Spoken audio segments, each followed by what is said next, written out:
We are live in five, four, And three. we are live. We are Now you live. can start that again. You can start that again. Yeah. Good evening, Hebrews and Hebrews. This is your captain speaking, and we are now hosting Elyana.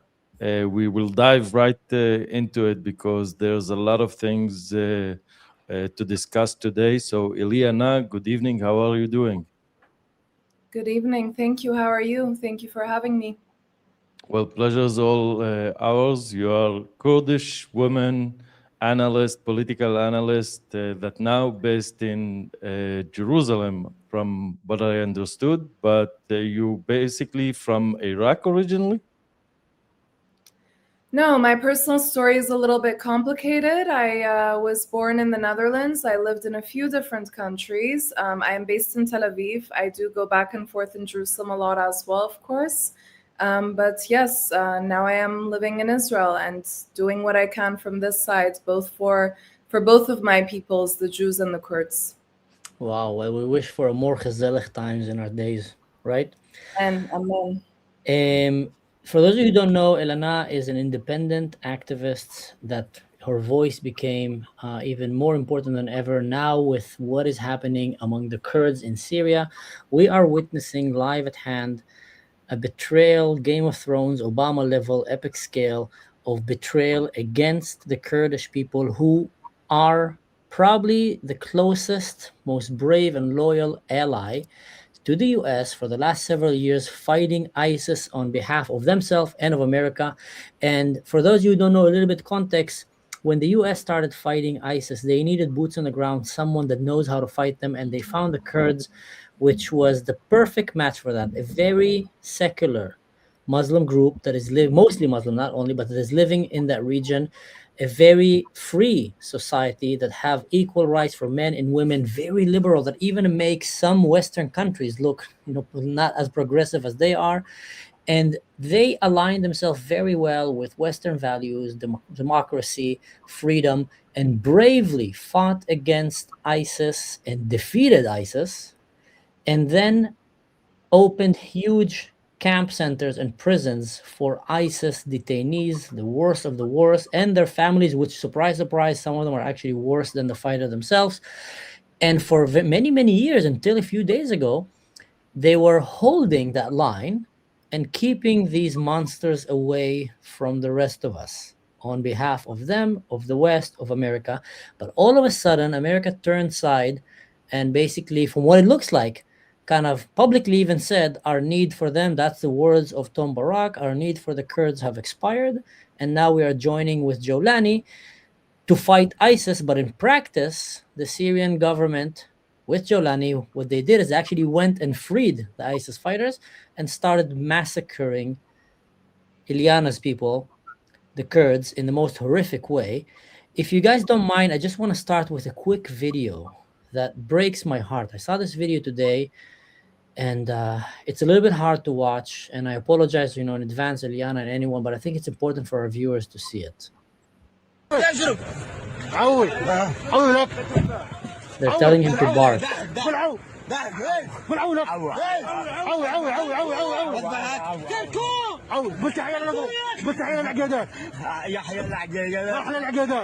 They're forcing him to say all kind of stuff. And Awu means bark. So this old Kurdish man is among the many who have, encountered a very terrible fate. From what we're seeing right now, it reminds us of what they did to the Druze, to the Christians, to the Alawites, and now it's the time of the Kurds. Anyone knows what happened with this man? Is like some update? Yes. He initially refused to bark and then he complied, but these monsters, they took his eyes out. That's what happened with him. They took his. Yeah. And this is How? actually not even the worst of the crimes that we have seen committed in the last 2 weeks. I mean, we saw images of a man whose heart was ripped out, his eyes were ripped out. We're seeing horrific things being done to women, the sexual slavery, the beheadings. We are dealing with the worst of the worst people. How do we know that they took his eyes out? Sorry to say, like there was. I have some sources, but I can't go into Khalifa, detail. Khalifa, we can't hear you.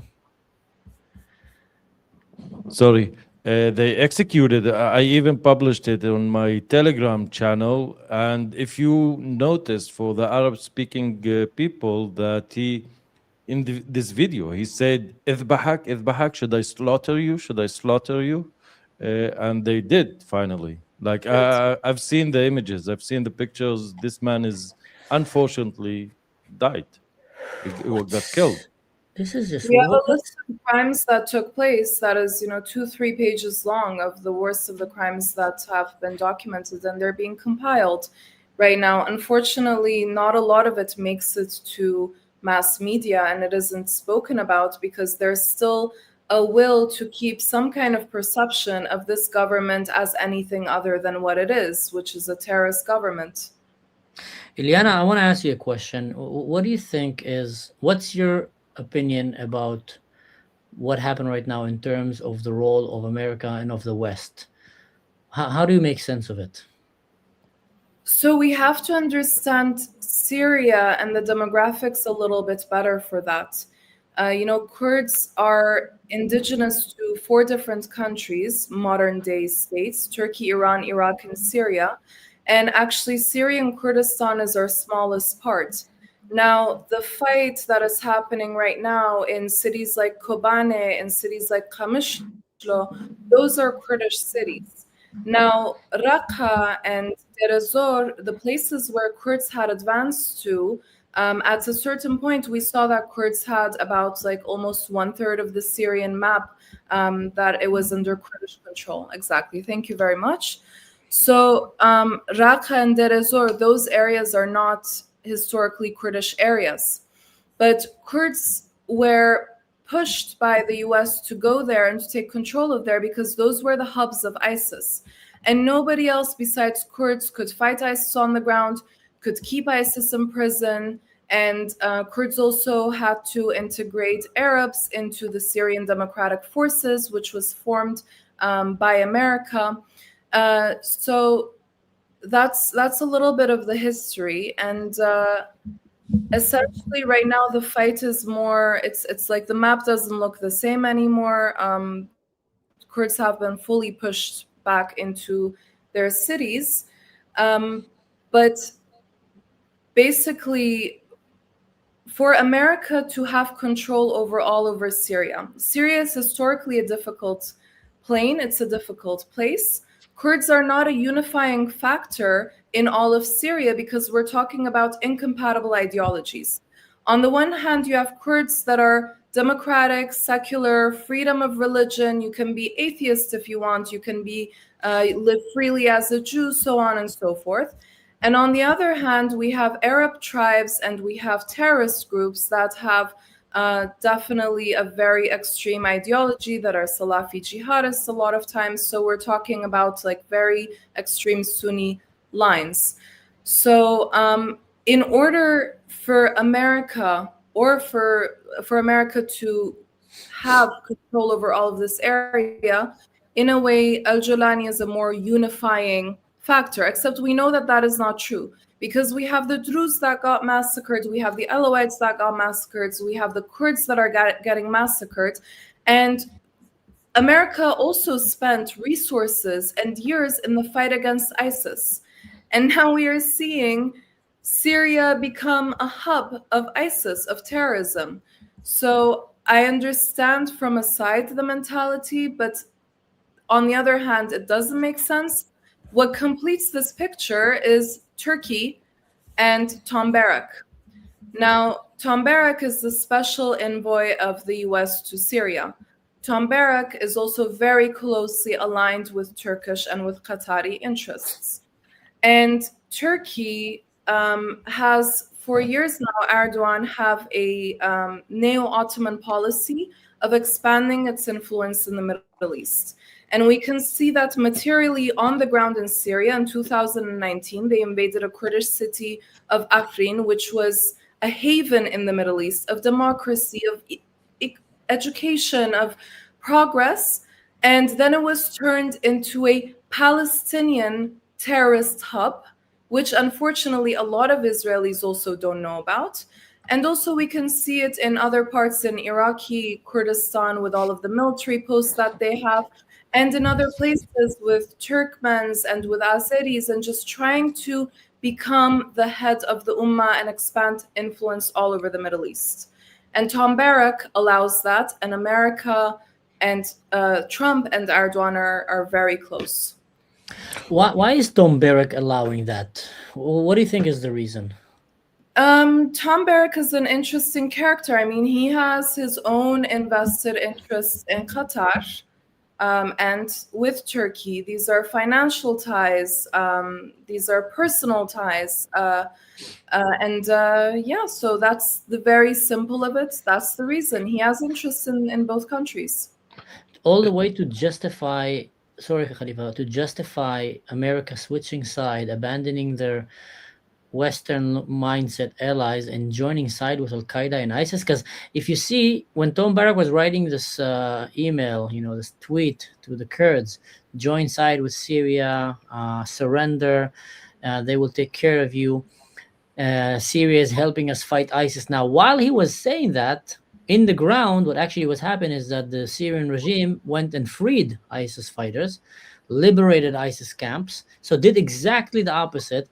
So anyone that is not living in a bubble in America and that open his eyes can see that right now America have literally day and night chose to side with jihadists, ISIS and Al-Qaeda like, on the expense of their allies.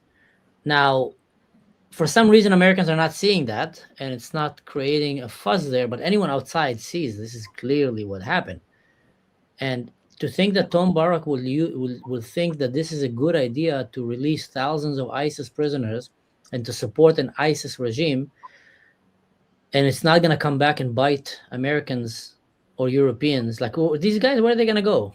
They're going to go in the first train or flight or ship right now to Europe and to America, and you're going to have them in their streets. So, but America, Tom Barrack and Trump, like America doesn't trust Al-Jolani's government themselves, because on the 20th of January, there was a ceasefire declared for 4 days between Al-Jolani and the Kurds. Now, that ceasefire was almost immediately broken by Al-Jolani's terrorists. And that ceasefire has now been extended after its expiration for another 15 days. Why the ceasefire? The reason is America wants to transfer the 7,000 hardened ISIS prisoners from Syria to Iraq to more secure facilities. So Tom Barrack said, okay, Al-Jolani's government is willing to take over these prisons. My God.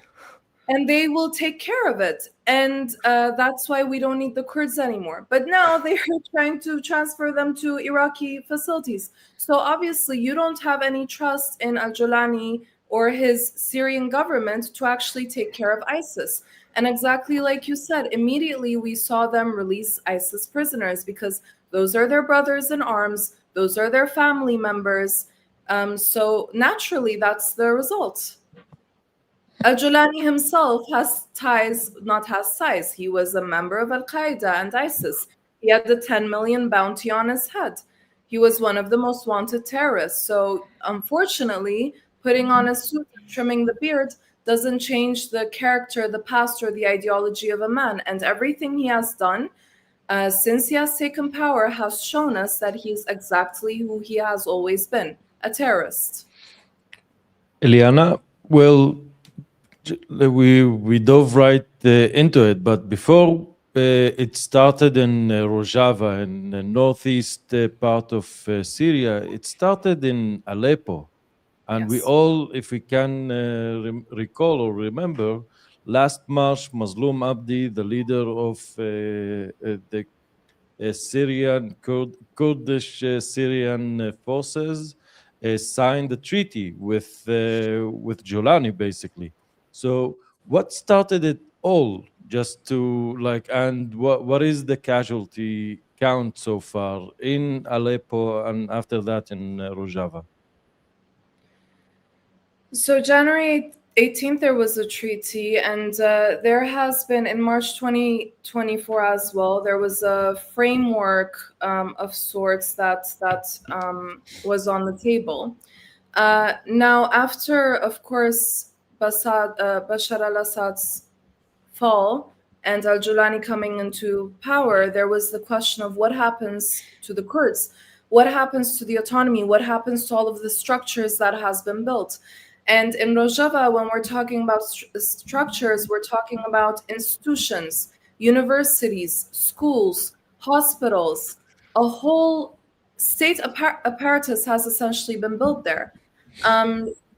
So naturally, negotiations had to take place. Now, we did initially, as you say, see all of these terrible atrocities start in Aleppo. And in Aleppo, there are a few neighborhoods that are historically Kurdish and have been so for a very long time. And initially, it started with a siege on these Kurdish neighborhoods, and then it escalated to massacres and atrocities.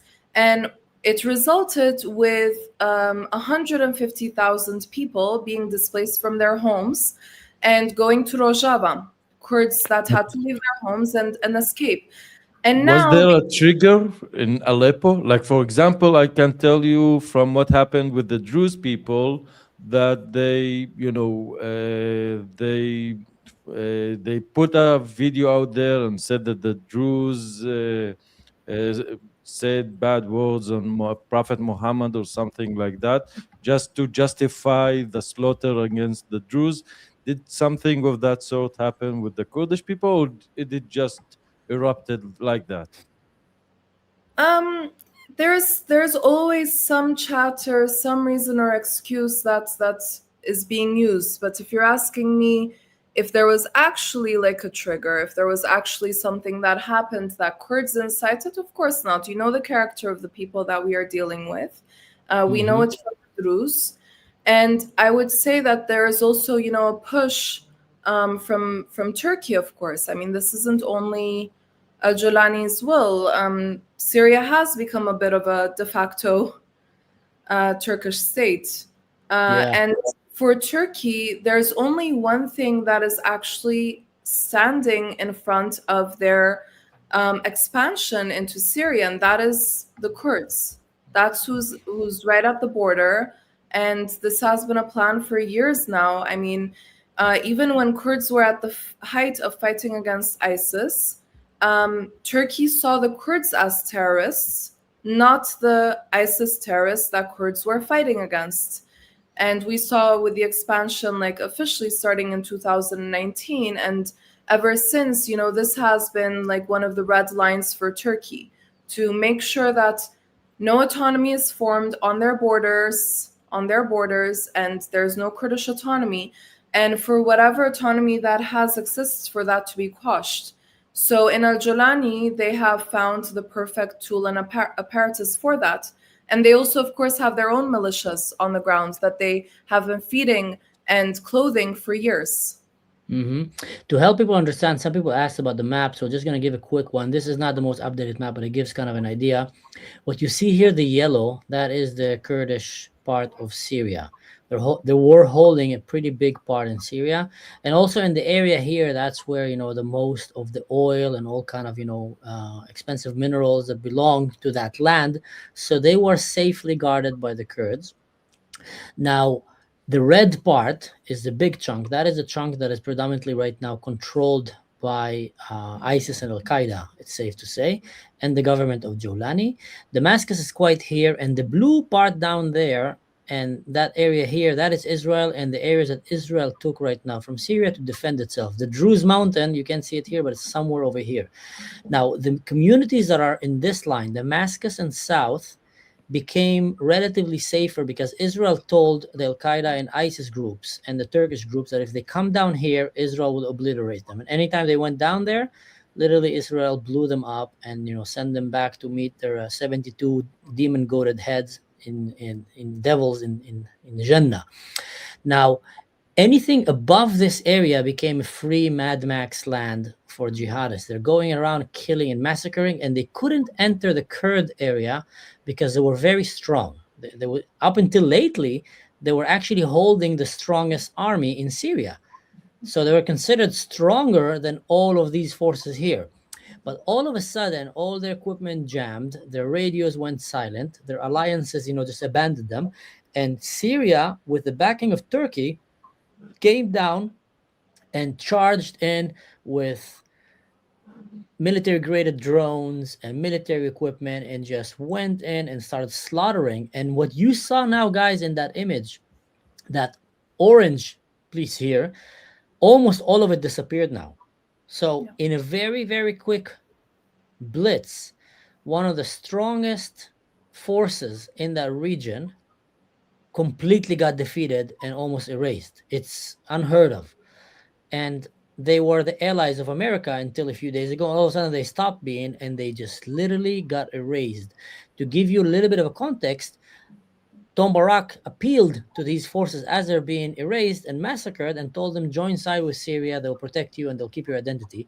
That's like telling Israel during October 7 that they should join side with Palestine and Hamas, while Hamas is, doing what it's doing, because America have decided right now that they want Israel to be Palestine, and the Palestinians have a great plan for the Jews. So Tom Barak will be writing, a letter to the Jews. Jews, please stop fighting. Join with Hamas. They will take care of you. While October 7 was happening, that is equivalent. To give you a little bit of understanding, that is what's happening to the Kurds right now. In one side, they're being massacred in a way that you can't even imagine. You saw the images, and even worse. And on the other side, they're having the American administration try to paint it as if they actually have a good chance right now to join and become part of Syria. But if you listen to the Syrians, they're saying clearly, bark like a dog, we're going to kill you, we're going to kill your women. And that's like the narrative. Now, Elyana, I want to ask you something. What makes Kurdish women so feared among the Syrian men, like the Muslim, Sunnah in Syria? Why do they fear them so much? Why do they hate them so much? It's a complicated question. Why they fear them so much is actually a little bit more straightforward. In their twisted ideology, when they die as shaheeds, as martyrs, they will go to heaven, they will get their 72 virgins, and this world doesn't matter anyway. That's the goal. And the quickest way to heaven and to your eternal glory with all of your virgins is to kill Kafirs, infidels, to attack Kurds, to kill Jews, etc.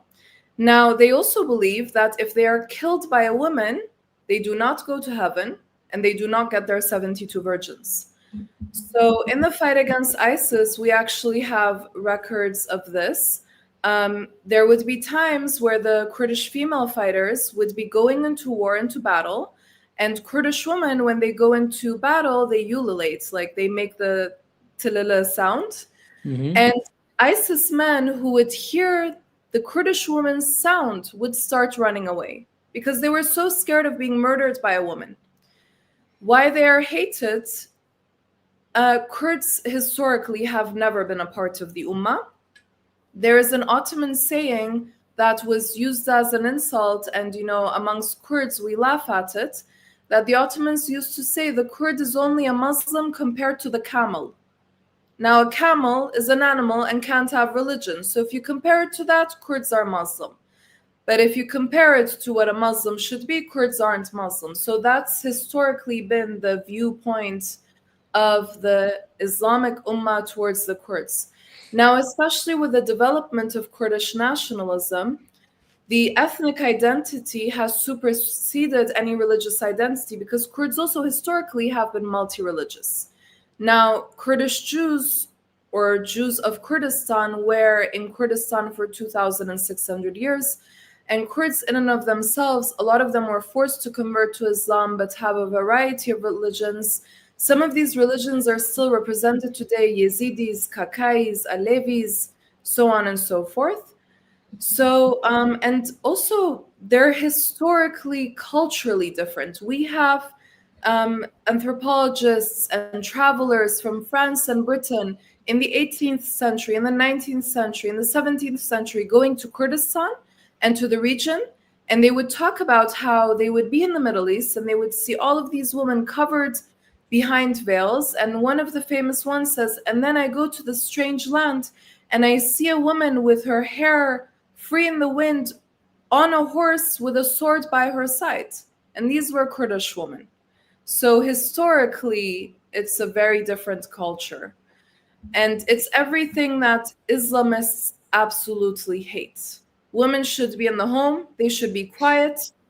If they are not quiet and subservient, they should be murdered so that they don't dishonor themselves and their entire family. And here you have Kurdish women doing everything the opposite, being leaders, being soldiers, being politicians. So explain that to me. Either you, Khalifa, someone explain that to me, please. If you are a Western college student, and let's say you're an anti-Semite, okay, you really hate the Jews, keep hating the Jews. But why are you not standing, you're a liberal Canadian or a New York, white, liberal, progressive, woke girl. Like, shouldn't the Kurds be the prime example that you will side with while you can still hate the Jews? They're not Jewish. They're extremely proud and strong and independent and free women that are many times are seen as equal as men, and often they would even lead men into battle. Like, why aren't they like grabbing that mantle and saying, stop killing Kurdish women, give Kurdish people their freedom? Like, shouldn't that be like the most easy to pick cause for a woke liberal that wanna be an anti-Semite, but still want to somehow, not side with Hamas and with Iran, with like genocidal regimes? Like, that would be a default of good advice. If you're watching this, guys, and you want to still be an anti-Semite, which I don't recommend, but if it's too hard for you not to, then that's a good one. That's a good one. At least stand for these brave women. But they don't. Like, activists are just being extremely silent. Why do you think that the activists are being extremely silent about what's happening with the Kurds? Khalifa? Well, because I guess they don't have Qatari money, and it doesn't serve any, agenda that somehow, blames the Jews of anything. That's the whole story of it. But all of And them? and the thing is, what really breaks my heart with the Kurds, they've been betrayed so much. I've seen the videos of Raqqa and Deir ez-Zor places celebrating the freedom that the Kurds brought them.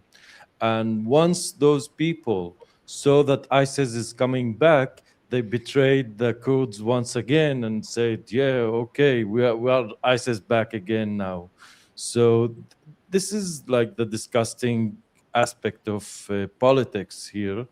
And I truly like, the reason we are talking with you here, because I've been speaking with my Kurds friends, and they feel somehow that even from Israel, that we betrayed them. And what I really want to ask is what we can do, and what if you're speaking with people in Rojava, what are their aspiration? How can we help? Like the situation is so dire now, so I don't know where to begin with. So first I want to address this thing of betrayal. I think Kurds are amazing people, really, really, truly special people, very, very big hearts. You will not find people like them anywhere else in the world. But that also means that they are very emotional. And especially in a time like this, it's only expected and it's understandable that they're having very emotional reactions. And they have been left behind. They do feel betrayed and abandoned. The fact is that even in America, there are a lot of congressmen and congresswomen and members of Senate that also share this sentiment with the Kurds. They don't agree with what their government is doing. They are trying to speak up against it. I saw Lindsey Graham is one of the few voices that is very loud, but I've seen voices come out here and there. And this is not the first time. Also in 2019, when the US essentially gave way for Turkey to come and invade Afrin, there were American soldiers on the ground that refused to leave, but they're soldiers, so they accepted the orders. There were people in the Pentagon and people in the US government, military leaders, politicians that were all against this. So, yes, America has left Kurds in a horrible situation, and we can definitely call this a betrayal. At the same time, there are people that are against government policies. And now, with Israel specifically, I want to say that there's a huge Turkish propaganda machine that is purposefully spreading false narratives about Israeli involvement in certain deals with Al-Jolani, with the US against the Kurds. This is false. And our officials have addressed these deals. That's how big they became, these rumors. That's how big it became. But the reason that Turkey is doing this is very, very simple. Turkey's biggest fear is an alliance between Jews and Kurds. We're talking about two of the indigenous people of the Middle East that have shared history and shared enemies and also shared destiny. You know, I really believe that if not today, then tomorrow, a year from now, 5 years from now, eventually Kurdish and Israeli interests and paths will be together. And for Turkey, this is very, very dangerous. And they're doing everything that they can do to rip these bonds apart. So we have to do everything that we can to tackle that. And that's part of what we're doing in Israel with, podcasts like this, with talking in the news. But also we're, talking to members of Knesset, and there are, efforts behind the scenes as well by Israeli politicians, both within Israel and also to put pressure in Congress and Senate and in the UN. So it's not that Israel is not doing anything, but I think Kurds need to understand a few things. One of them is we are in a really critical moment right now in Israel with Iran. And, the entire world will change after these critical moments with Iran. It will definitely affect Kurds as well. And it's very, very unfortunate. And I think it's also maybe purposeful that while all eyes are on Iran, what will America do? When will Israel attack? When will Iran attack? That this is the moment that they chose to massacre Kurds. Yeah, they've been doing that every time. They've been doing that every time. Khalifa was on it last time, was one of the first ones to say it. During the fires in Israel, they started massacring the Druze. And then every time they look for something where all eyes are somewhere else and they start massacring. But you mentioned something very interesting here.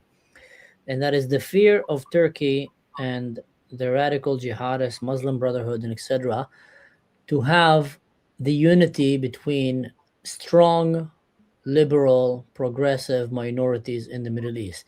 Because if your biggest fear is that the Kurds and the Druze and the Christians and the Jews will all come together and will create a unity, because that will make you look bad, because all of a sudden you'll see groups where women are walking with a smile over their face and where children are receiving, mandatory education and human rights and science and progressiveness, and you are still going back to your days of the prophet and back to the desert and just becoming more and more extreme and more failing countries. That's a big nightmare for them. That's a big nightmare in so many ways. It's also a big nightmare in terms of the world will actually see, so you can actually have peace in the Middle East, and the way to do that is get rid of the claws of Turkey, get rid of Iran, get rid of the jihadists in Syria, get rid of Palestine, and you have peace. Because with these groups, you can have peace. And it doesn't matter if you're Muslim, Christian, or Jew, because these people are not religious fanatics. Their identity is not in some, die-hard religion philosophy, but actually in nationalism and in, being tolerant to one another. That's one. Number two is their level of failure will become so observant to the eye Because if, let's say, the Kurds and the Druze and the Christians had all a border together and they pushed away Turkey and Syria, then all of a sudden you'll start having science and culture and agriculture and economy, growing drastically in these areas, while the other side is still going back to jihadistan. And that might even start convincing people among them that their system is just failing, completely failing, and they might want to actually change side. And I think they're afraid of that. Oppressive regimes are always afraid of progress, of science, and of the truth. You see, Iran, the first thing they did, shut the internet down. Same thing in Syria. The first thing they do when they go to war, they shut the internet, not just because it's a means to sabotage communication, but mostly it's a way to hide the truth of what's happening so they can go and massacre as many people and put fear in the heart of as many people until they finish the job. Crazy. Wow. And it's not a matter what you said about, we can all live in peace here is exactly true. It's this extremist ideology. Otherwise, you mentioned in the beginning, most Kurds are Muslim. And yet when the Farhud massacres were happening in Iraq against the Jews, it was Muslim Kurds that helped Jews escape from Baghdad to Kurdistan and to Israel. So it's just about being a decent human being that has sense, that wants to live in peace. This extremist ideology is something completely different. And actually, I'll tell you something interesting. There's the Sheikh Murshid Ghaznawi, who is the leading religious figure in Rojava. He's like a Muslim religious figure. He recently said, I want to call for help to Israel. Until when, he was saying in his interview, until when are we going to be killed by Muslims? Until when are we going to be sacrificed for Gaza and Palestinians? And he's saying, if my Kurdish mothers cannot live, if the mothers of those who are against us not live either, people are so tired of, Kurds are so tired of being killed by this mentality. And it seems like it's okay for everyone to have dialogue with Israel. It's okay for Turkey to do business with Israel. It's okay for the Abraham Accords to happen. But when it comes to Kurds, it's haram. You can't. Because, we're talking about minorities, right? And we are minority compared to this expanded, Arabized peoples and lands, but Kurds are actually a massive people. There's like 40 million, right? 40 million by a lowball. If you go to the high numbers, it's close to 60 million in the Middle East with 10 million diaspora. And it's such a huge population of Turkey that in 2017, Erdogan, he was so scared that by 2035, according to their own calculations, Kurds would make up half of the population of Turkey, that he started a campaign telling Turkish women have at least 3 children.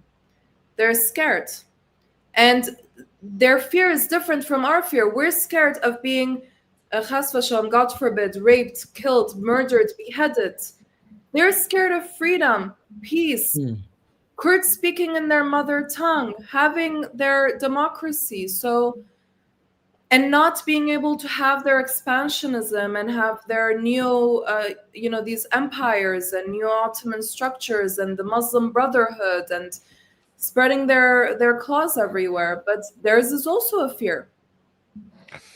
By the way, in my last podcast with Akram Hassoun, the parliament member, the Druze parliament member, he mentioned that the Kurds, while the Druze had been slaughtered, the Kurds sent basically gas and oil and all sort of like $3 million in aid to the Druze people. So the Kurds were like the stone that all the resistance to the Islamic Caliphate was based on. This is why the fall of Rojava is such a disaster for us as well, for the Druze, because we are discussing it here, that we are certain that the Druze will be next, like in a matter of time. So this is a very dangerous place, and I wanted to mention another thing. If you know Samir Matini, who's like a Syrian, uh, Kurdish speaking, like he's Kurdish by origin, but he speaks in Arabic, and he's basically from Damascus and now lives in Germany. One of like the biggest freelancer podcasters or streamers or whatever you call it, and he basically claims a very interesting claim that between 40% and 50% of whole Syria are Kurds, like from the Sunni Muslims, because there are Kurds in Damascus and all over the place. And he mentioned names and families and things like that. Maybe this is why the Turkish people are trying to crash the Kurds, because they can see the danger of what Kurds resemble or what they stand for. So my I don't know. It is heartbreaking. But you mentioned that you are speaking with politicians. Are there any interesting name? Can you feel that? Are there any serious actions against, like, to push back against this Turkish agenda? I mean, there has been some effort also, by the president of the Kurdish Jewish community, and there's some dialogue going on. Amita Levi, member of Knesset, did write a letter to President to Benjamin Netanyahu, and he also reached out to Congress people and members in the U.S. And there is some push, but I will say that it's definitely not enough. And that's also because the focus right now is so much Iran. I think what's really important also for Israelis to understand, and I don't claim to be smarter in any way, shape, or form, or know more than our government here or than our military. I'm sure that they're aware, but sometimes to me in my conversations and my interactions, it feels like there isn't fully an awareness, or it hasn't fully sunk in what kind of a danger Turkey actually poses. For such a long time, the focus has been on IRGC, and rightfully so, because there's a nuclear threat, and it has been very openly and aggressively and just outright threatening Israel. And we've all lived through the 12-day war here. I live close to one of the missile hit sites. We were in bunkers, and it's very traumatic for the Israeli nation as a whole. And I'm not even talking about all of the terror proxies that they have unleashed upon us. However, there is.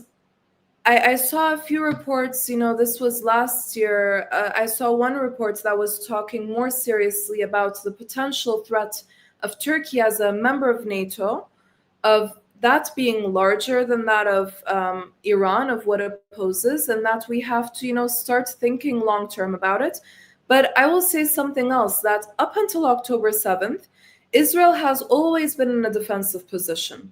It always had the standpoint of, as long as I'm not touched and attacked, leave me in peace, and that's like, just leave me to myself and I will not do anything. Now, since October 7th, Israel has started to take a more offensive position. I would say not enough. This is right now a period in history where, instead of going with whatever is subjected to Israel, Israel can shape the region to accommodate its morals, its ethics, its values more. And I'm really curious to see what will happen with Iran and what the Israeli involvement will look like, and what actions America will take, and then how the Middle East will change afterwards. But there needs to be, and I'm sure there is, a long-term plan. And if the Kurds are not seriously a part of this long-term plan, then those plans are incomplete, and they're not what they should be. So, and also American dependence is a problem. We need to be self-sufficient in Israel, because Americans don't live in this region. At the end of the day, it might, like, it's in everyone's interest, it's in the entire world's interest for Kurds to have as much autonomy, as much independence in as many parts of Kurdistan as possible. It will bring stability, it will combat extremism. But at the end of the day, America has an ocean in between all of the mess that is the Middle East. But Israel, we are right here. So for us, our interests might not always align with America, and we have to be able to act based on our interests and what's good for the region and what's good for us. We've been Yeah. saying that for the longest time in the Druze like connection. By the way, if you ask me, I just want to put it here. Maybe someone is listening and knows about those things. But if I need to put my tinfoil hat, I would say it has some connection with phosphates. Syria has the largest proven phosphates in the Middle East, the fifth in the world, which is a strategic thing to have, and the United States it's trying to put its hands on it. This is me trying to be like in my most conspiracy thoughts or ideas about this. Maybe someone would have thoughts about it, but it is worth mentioning, I guess. You wanted to say something, Mansour? Sorry. No, I actually wanted to tell you that it's not that far fetched what you just said. I mean, Tom Barak is a businessman who have ties to Qatar and Turkey, deep ties. Trump is a businessman. Trump have a lot of things on his plate right now, so he did a mistake of letting Tom Barak run the show for him. And Tom Barak is treating this as a business opportunity. And in business, they think like it's Amazon, Jeff Bezos buying right now Toys R Us and then betraying them and completely bankrupting them. But in real life, this business that they're playing in the Middle East, buy and sell and bankrupt and betray, is leading to women being violated. It's leading to old men ending their life with their eyes being gouged by a young jihadist. It's leading to ISIS prisoners running freely in the streets. It is a terrible, terrible way to manage, the Middle East, and especially to deal with your allies. And I feel like it's gonna inevitably end up blowing in their face. But I wanted to share something with you guys here, and feel free to correct me, Elyana. I'm just having here, Ranfield, he's my assistant here, and I asked him a question: is before the Kurds became Muslims, they already existed for thousands of years as an ancient people in the Middle East. Kurds are an Indo-Iranian people rooted in Zagros mountains. They love to say the mountain is our friend, and I understand that because they've been betrayed by everybody except from the mountain, who's been providing shelter and strength for them, so they can literally withstand empires and keep fighting. They're fierce fighters. Long before the rise of Islam, their ancestors are closely linked to the Modes and a powerful civilization that helped defeat the Assyrians. Originally, the Kurds were not Muslims. Their main pre-Islamic religion, Zoroastrian, a faith based on truth, moral responsibility, and the struggle between good and evil. Alongside many followed Mithraism, etc., etc. Islam arrived later, and the 7th, 10th century. That's when the Kurdish conversion, was starting to happen. Not all Kurds converted. Ancient Kurdish religion still exists today, most notably Yazidism along the Yarish and others. The key fact is that the Kurds are older than Islam. Their identity predates Arab rule, and Islam is later historical layers and not the foundation of who they are. Now, I also wanted to emphasize, because we keep hearing this all the time, Muslims today love to take pride in their most fierce beloved leader, Salah ad-Din, which honestly was probably the most impressive Muslim to ever live. Yeah. I think in many ways Salah ad-Din was way more moral and brave than most crusaders that lived in his time. And as much as we like to look at Islam today as very savagery, very barbaric, kind of, some even call it modern day barbaric religious Nazism, but there used to be times where under Salah ad-Din, Islam actually looked better than the Christians. They were very honorable, and they were, to their time, I mean, to today's standards, a lot of things that were there were like complete terrible. But in every religion and every culture, Salah ad-Din was not an Arab. He was a Kurd. So the Yes. Arabs today like to take pride in Salah ad-Din because he brought them the biggest conquest. Let's read about him a little bit. Salah ad-Din was born in 1137 or 38 in Tikrit, modern Iraq, as a Kurdish family from the Raweda clan. His father, Ayub, and uncle Shirku. I have a lot of friends that are called Ayub, that are Druze even. They like that family name still exists until today. They love it. Were Kurdish commanders who rose through the Seljuk military system. Salah ad-Din later founded the Ayyubid dynasty, ruled Thanks. Egypt, Syria, and Jerusalem, and is best known for defeating the Crusaders at Hattit 1187 and recapturing Jerusalem. Bottom line, ethnically Kurdish, culturally Islamic, politically a Sunni Muslim ruler of a multi-ethnic empire. Now, everybody liked to take pride of Salah ad-Din, and everybody knows Salah ad-Din was Kurdish, and probably the reason his dynasty and his rule was so effective was because it brought a lot of the Kurdish history and civilization into the Muslim empire. But now they're trying to erase that side of Islam, which is probably the most successful and beautiful side of Islam, almost like this. And the Iranians, which were, Persian Empire, and the Kurdish, they brought to Islam much things that the Arabs were not able to bring, but the Arabs now are trying to erase it and push it out. Did I say it correctly, or did I miss something? I'll tell you something about Saladin Ayyubi. So, right across from me, I have a picture of the Kotel, a picture of Rabbi Ben Ishchai, and one picture of the Rambam, Maimonides. Now, Maimonides was one of the greatest Jewish sages, and he was also the personal doctor of Saladin Ayyubi. As a lot of Arabs and Muslims these days, when they try to attack/bring Kurds in, like to mention Saladin Ayyubi, and it's also used as a way to tell Kurds, you are the children of Saladin Ayyubi. How can you side with the Zionists? How can you not be for Palestine? When Saladin Ayyubi was the person that, after the Crusaders and the Christians forcibly kicked Jews out of Jerusalem, he recaptures Jerusalem and he allows Jews to come back in. So even when they acknowledge that Saladin Ayyubi was Kurdish, they are using it against Kurds to try to bring Kurds closer to their extremist anti-Semitic position. But yes, you're correct. Saladin Ayyubi, compared to all of the other Muslim leaders, emperors, definitely had a very different way of dealing with religions, with different religions, also with Christians.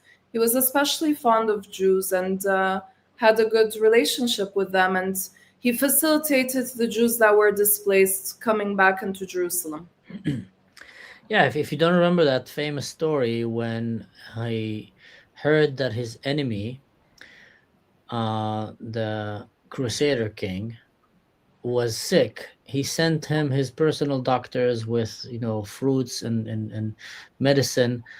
That's showing a lot of respect to your enemy. And he was also very progressive in terms of integrating science and advancement into the Muslim empire. I mean, if his rule would have been the one that dominated Islam, we might have probably seen Islam today, flying airplanes and inventing stuff.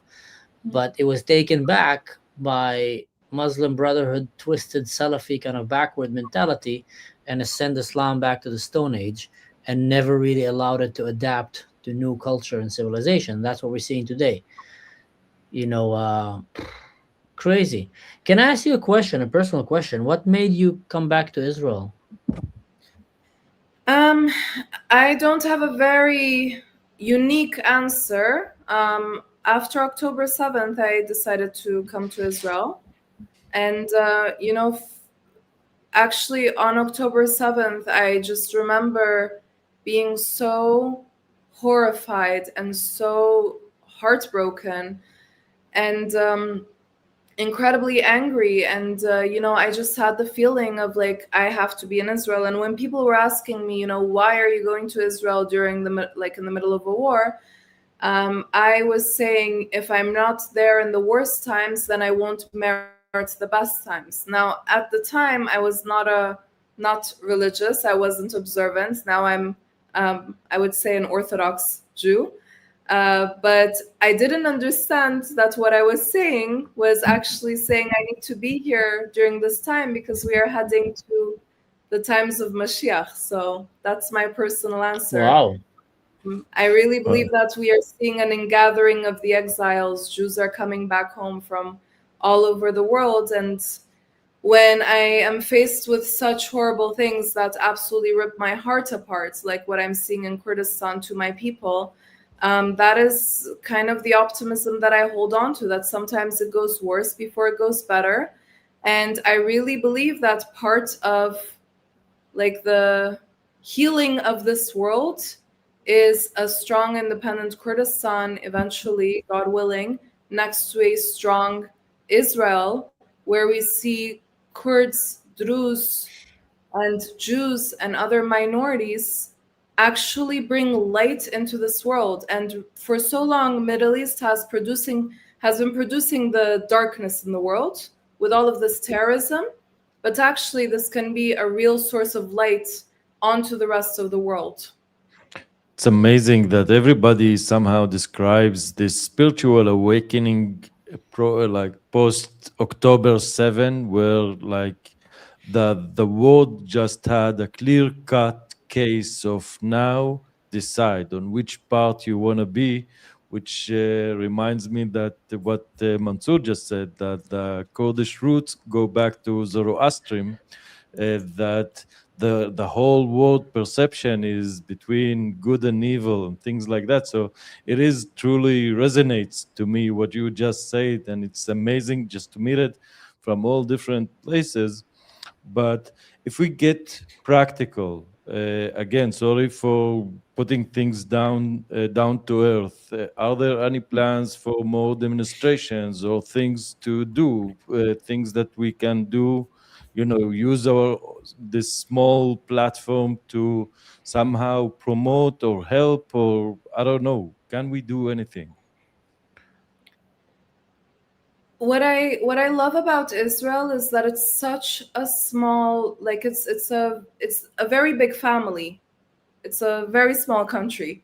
Everyone knows someone. You know, I am sure that there are people that will be watching this that maybe know members of Knesset, maybe they know some ministers, maybe they know journalists, maybe they know activists, and every bit of um, talk, like every bit of bits that we do personally can have effects in a country like Israel. That's very true.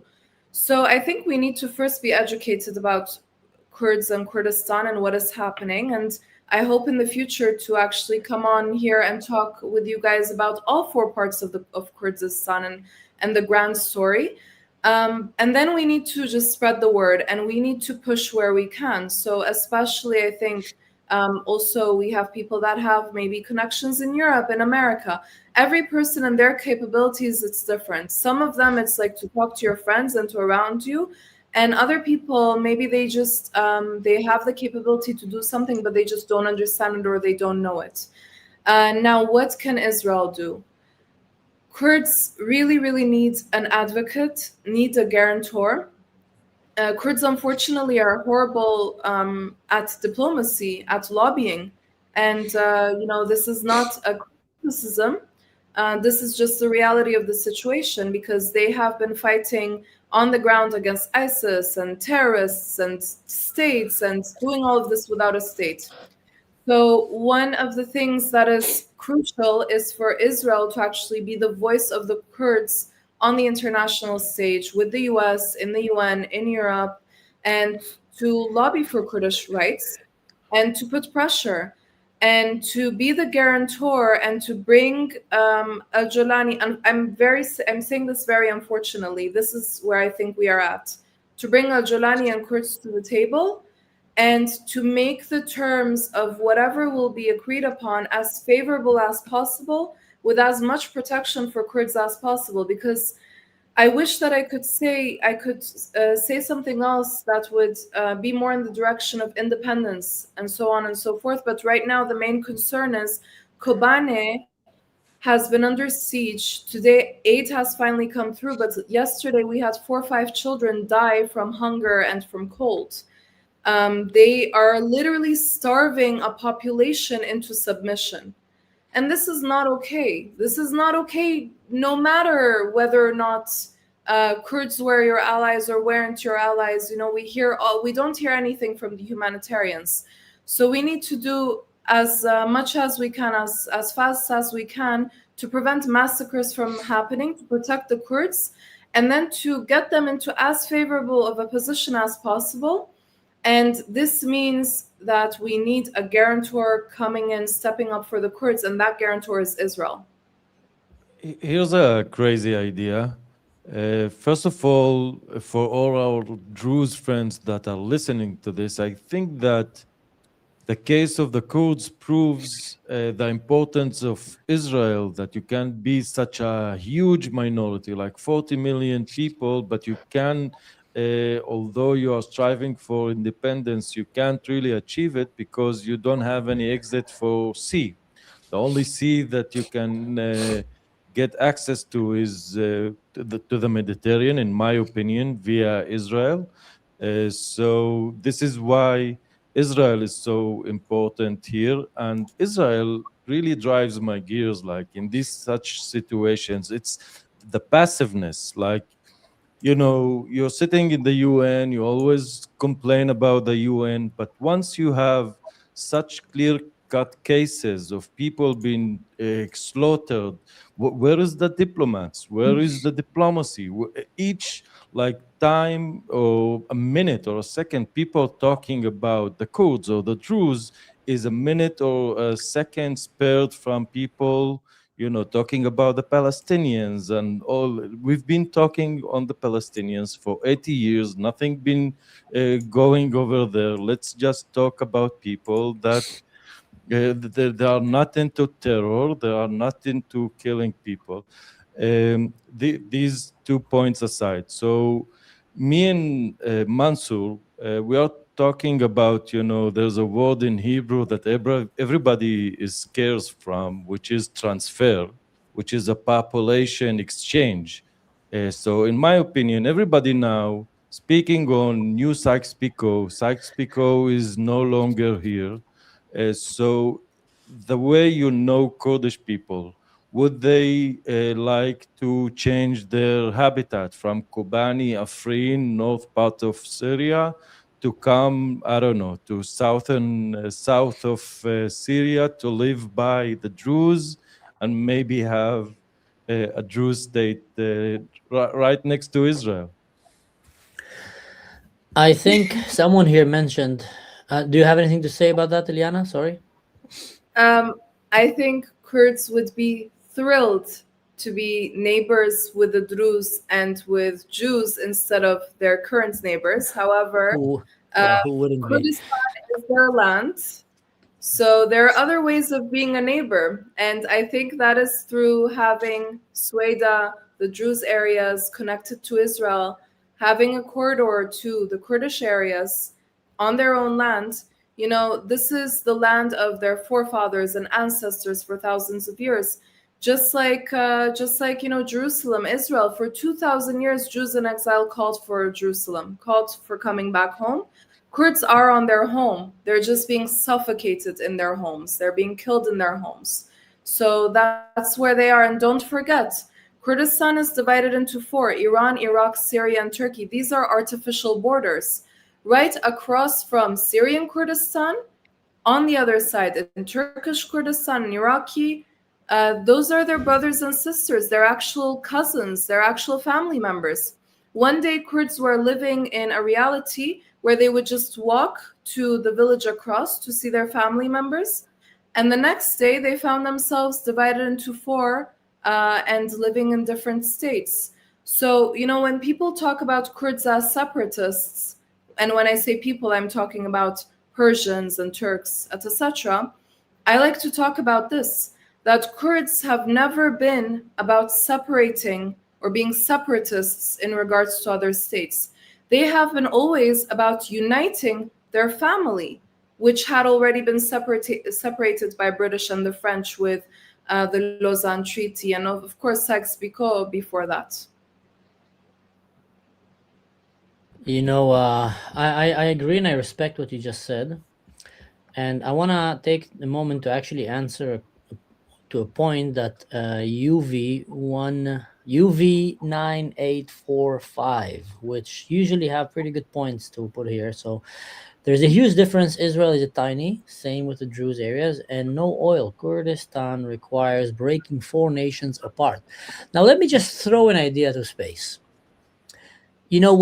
When the Western nations decided to basically divide the Arab world, because you see, the Muslim empire became so heavy, so encumbered, and so corrupt and inefficient that it basically just collapsed. But it never stopped being a group with a vision of conquering the world. And what the West did, instead of going and did what they did to Nazi Germany, which is denazification of Germany, not leaving a single stone unturned with a Nazi ideology behind it. And then later on, look what happened to countries like Germany and Japan. From being the worst countries on the face of the planet, basically morally, they became among the best. In the Arab world, that shift never happened because they chose to ignore a very concerning problem that the Arab world have, which is this religious, radical, engulfing kind of mentality that is borderline modern day Nazis, just a more barbaric version of it. It's very extreme. It doesn't allow place to anyone else to live with it. And they want to, kind of conquer planet Earth and enslave the world, which is similar to what Nazis kind of did and wanted, but in a different way, more religious. Now, among the Muslims, there were groups that are not driven by extreme religion, but actually driven by a culture and kind of a rich culture of thousands of years that came together that created an identity. But instead of giving the Middle East to people like the Kurds, they basically screwed the Kurds and gave the Middle East to people like Turkey, like the jihadists in Syria, like Iran, like Iraq, and others, Saudi Arabia and Qatar and etc., that did not do justice. So if you can imagine, just throwing an idea, a Middle East that is actually ruled by an ideology and a governing system like the Kurds have, I'm sure they have their downfalls. I'm not saying no culture is perfect, but let's face it, when you look at Kurds, you see a lot of colors. You see women with, hairs out there, dressed as they want to dress, very, beautiful, very open, very respected. You see that they are tolerant towards other religions, toward other groups. And you would say, okay, that would have been a much better Middle East to have. A much better Middle East to have. So I think it's not only hoping that Israel will side beside them. I think the entire West should stand behind the Iranian people, the Persians, and behind the Kurds. Because that's an example of how the Middle East can be either completely, not Muslim, like, the Persians want to do, and just, kick out Islam. We don't want it anymore. Just let us be as we are. Or you want to stay Islam. Okay, well, look at the Kurds. They're doing it in a nice way. They're not trying to destroy Israel. They're not consumed by this, fake terrorist state like Palestine. They're actually trying to just live. And I think the West should start first to say, okay, listen, Turkey, out of the way. You're not a partner. We don't want you. We know what you're doing. Lebanon, khalas with your nonsense. Syria, oh my God, this is like Gaza on steroid. Egypt, backward mentality. Get out of our way as well. The Islamists there. And just really call it for what it is. Call it for what it is. Sorry, guys.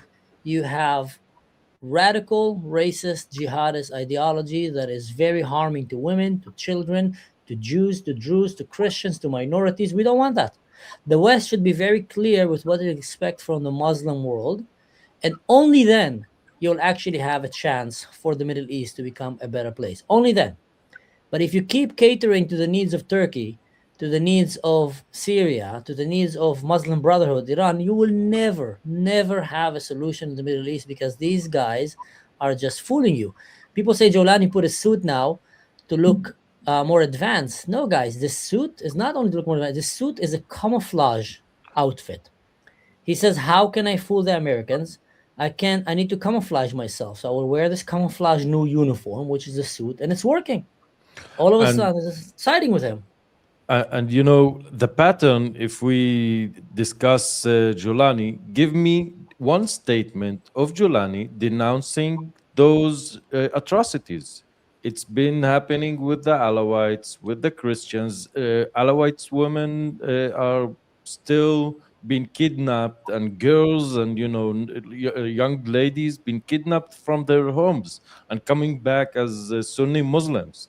It's happening all over Syria, and you would not have a single statement by Jolani saying these terror acts or these atrocities are bad, or we need to investigate to that. Every time that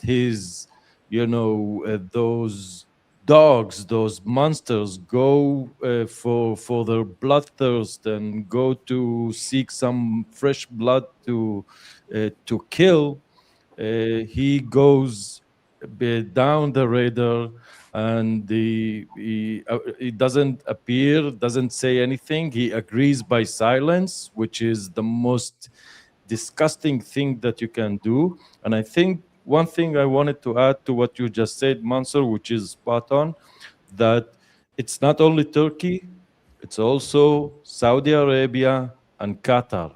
Yeah. Those are very interesting countries that are fighting on hegemony over Syria in front of our faces, and Israel is not doing anything about it. And it's I seriously, like, I don't have any aspiration to Israel diplomacy, but still, it is so bad. Going Like to I can't even have a word to describe it, how impotent that is. Maybe this is a word, an impotent country that feels, okay, I'm in the Middle East, but I'm not connected to the Middle East, which is stupid from the first place. Sorry, you wanted to say something, Iliana? Israel, unfortunately, can't ignore Turkey for much longer. I Yeah. mean, we were talking earlier about how important Kurdistan is, Rojava is also for the Druze, because after the Kurds, we know who's next. Then they come for Druze, and then who's next? We're talking about Syria bordering Israel, so and Turkey having mass influence over that area, and also being the head of the Muslim Brotherhood. So Israel's going to have to face this very soon, sooner rather than later. And I also don't know what the plans are behind the scenes. I'm assuming that they are aware of the threat that is Turkey. I'm hoping that they are. And what you said about Qatar as well. I mean, we don't have, I think it was earlier you asked, like, why is the West not getting behind this cause? Okay, you want to be an anti-Semite, be an anti-Semite. What about these Kurds? And the truth is that we don't have Qatar's deep pockets. And we don't have about 30 years of building terror networks all over the world to disseminate propaganda. Qatar has been doing that for decades in universities and in other ways in governments, so on in the West, in America and Europe. And they have been actually like also recycling a Soviet era propaganda about Israel that put back in the days in the 70s the US and Israel as these imperialist forces, and Cuba, Palestine, Vietnam as these colonized places, victims. And also, like, at the time, there was actually a conference that was held in East Berlin, where it was Soviet funded, where they had Yasser Arafat as a guest of honor. And in this conference, they brought 10,000 young students and young leaders from all over the world to this conference in Berlin.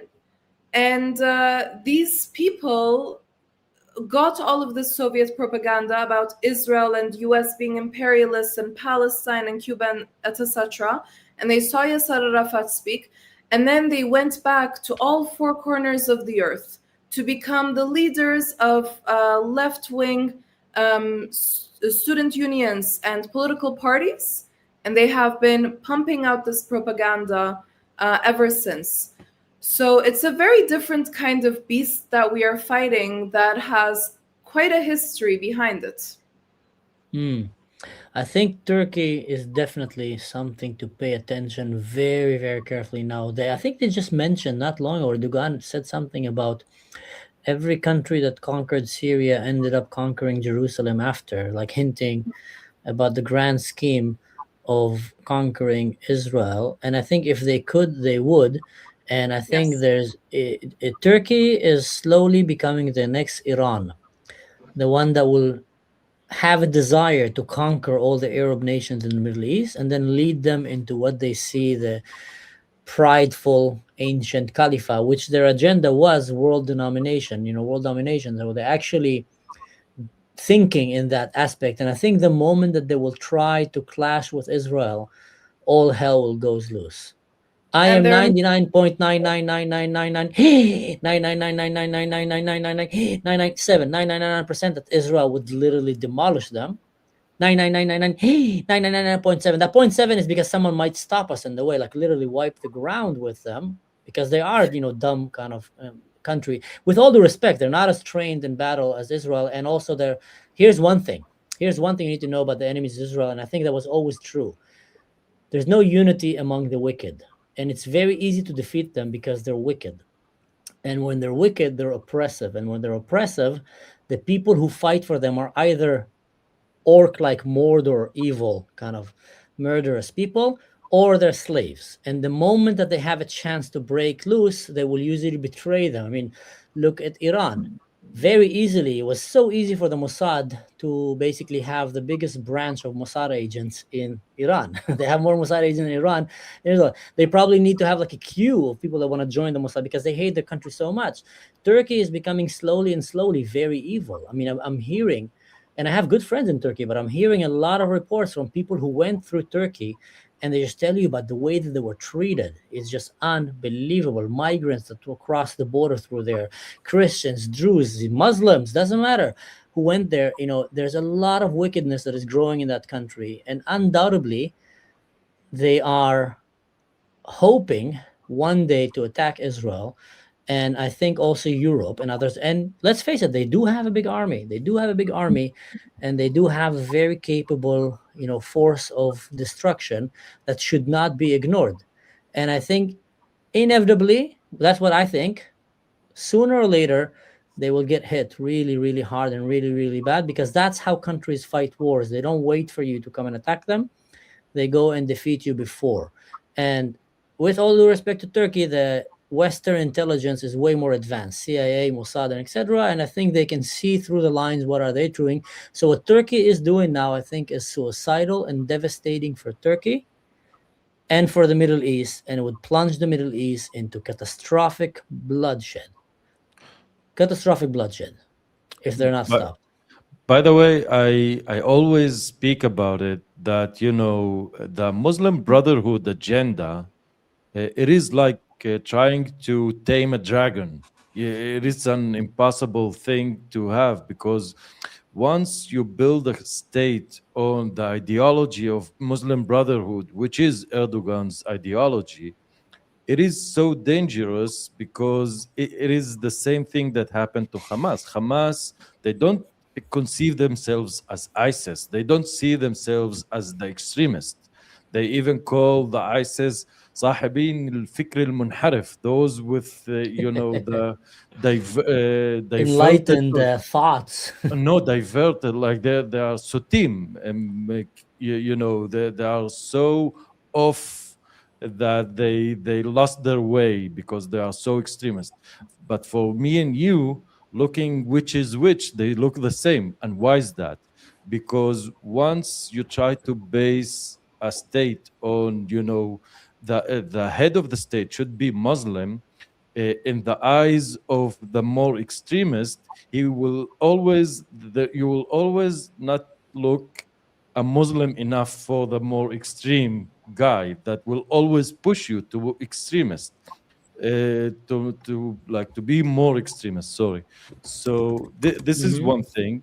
And if we want to be optimistic about the whole thing, because you know me, I always love to finish up with optimistic views. Uh, Turkey and the Sunni Muslims are not Shia, and the Shia would, they could be more, sophisticated. They could say something and mean something else. But once you are Sunnah, it's a state of mind that you are, this is why always people that we show them what is happening in the Middle East, they say, what? Why they are showing the killing? Why they are stating that they are going to El Quds? Why they are doing, calling for Khaybar el Yahud? Because this is the state of mind of the people. They go right, and that's it. Like it's, it's like a donkey, or a horse with closing the eyes, narrow the horizon, and see the world in a very, very narrow aspect. Mm-hmm. So this is me trying to say, okay, and yes, we are in a trajectory for to a clash with those forces, because it's inevitable. And who doesn't see it just doesn't want to look at it. That it's Mm-hmm. doesn't mean that it doesn't exist. Exactly. I think we can maybe start wrapping the episode with a video that I wanted to show in the beginning, and I think I saw it on your page or in your story.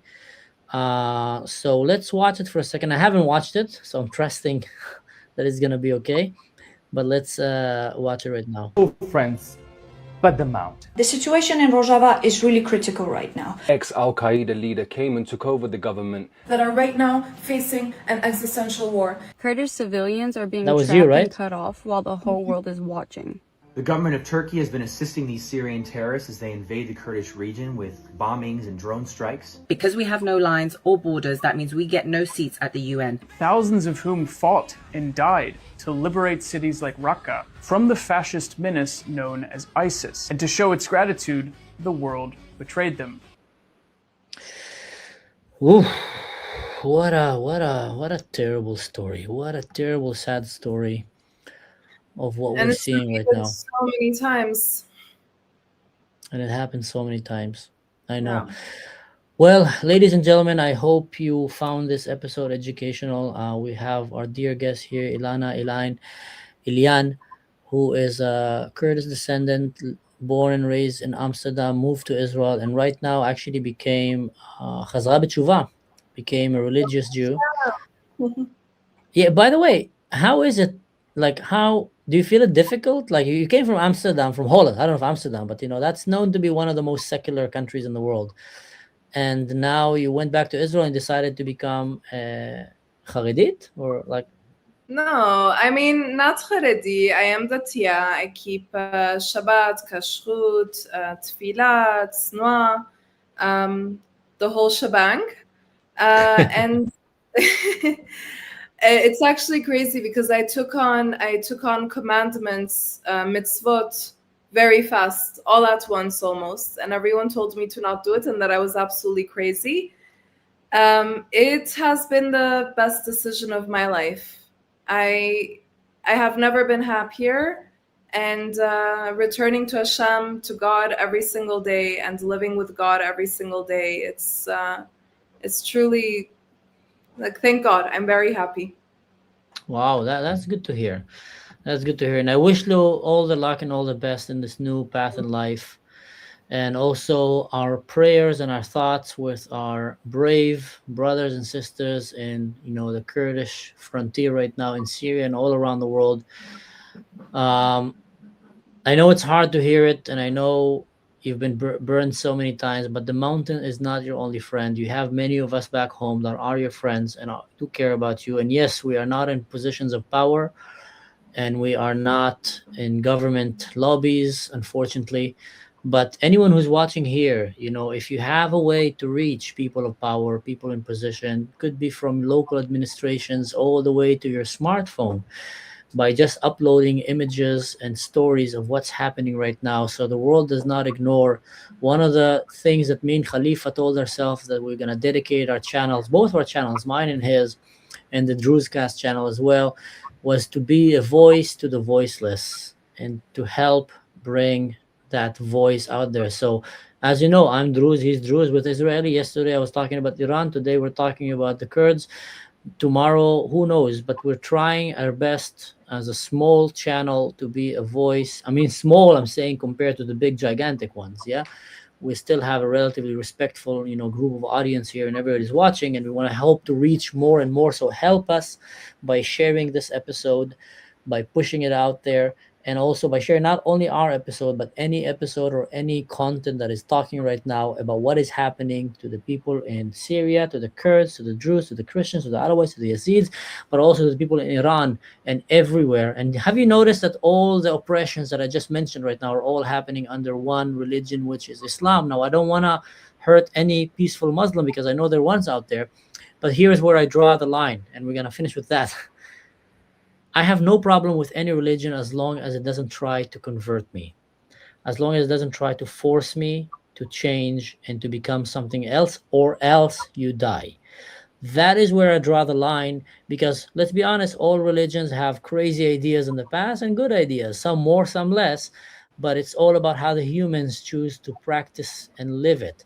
And I think from my experience so far, the Kurds are among the most beautiful way that I've seen today of trying to live a Muslim life, but in a way that is easily to adapt with Western values. And I think that is something we should sing, that is something we should praise, that is something we should try to push out there. So without further ado, stay safe, everyone. Don't do anything stupid, and in general, don't do anything that I would do. Definitely do things that Khalifa does. He's a very, very honorable man. He's a shepherd. He wakes up every morning and he goes swimming in the cold water and running. And he actually started a new episode now where he runs and he shares his thoughts. And he sent it to me like a numbskull. And I told him, what are you doing, man? Share it with the world. This was beautiful. So I hope you start following this, brave shepherd here. Have a great insight, especially when he's running. And also, Elyana, do you have anything to say about your running hobby, Khalifa?